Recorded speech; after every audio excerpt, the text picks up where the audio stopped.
1,00,000 ton कांदा निर्यात करण्याची परवानगी दिली असल्याचं केंद्रीय वाणिज्य मंत्री पियुष गोयल म्हणाले। तसंच शरद पवार केंद्रीय कृषी मंत्री असताना साखर निर्यात बंदी आणलेली होती अशी टीका पियुष गोयल यांनी केली। तर केंद्र सरकारने कांद्यावरील निर्यात बंदी उठवल्यानंतर विरोधकांजवळचा मुद्दा संपला असून त्यांना दुःख झाल्याचा टोला उपमुख्यमंत्री देवेंद्र फडणवीस यांनी लगावलाय। हाल में हमने 1,00,000 टन का approval Bangladesh, Israel, United Arab Emirates कई देशों को परमिशन दिए निर्यात करने की। कोऑपरेटिव कंपनी है नेशनल एक्सपोर्ट कोऑपरेटिव लिमिटेड, उसको ये परवानगी दी है जिससे ऑक्शन से खरीदे सबको सामान्य मौका मिले। आप जानते हैं कि एक्सपोर्ट पे जो बंद किया था ये कोई पहली बार नहीं हुआ है।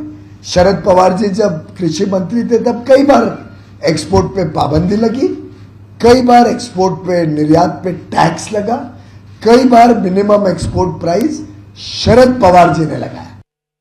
निर्यात बंदी झाल्यानंतरही सातत्याने केंद्र सरकारने कांद्याची खरेदी केली आणि दरवेळेस निर्यातीची लिमिट ठरवून वारंवार निर्यातीची परवानगी देखील दिली आणि आता तर खूप मोठी परवानगी या ठिकाणी दिलेली आहे। विरोधकांना शेतकऱ्यांची घेणं देणं नाही आहे, आपला एक मुद्दा संपला याचं दुःख आहे त्यांना, शेतकऱ्यांना भडकवता येणार नाही याचं दुःख आहे। त्यामुळे खरं तर त्यांनी आनंद व्यक्त करायला पाहिजे होता की बाबा आता शेतकऱ्यांचा कांदा निर्यात होणार आहे। त्यांनी आनंद नाही व्यक्त केला, ते दुःख व्यक्त करतायत। त्यामुळे त्यांना शेतकऱ्यांची घेणं देणं नाही, त्यांना केवळ राजकारण करायचं। एबीपी माझा, उघडा डोळे बघा नीट।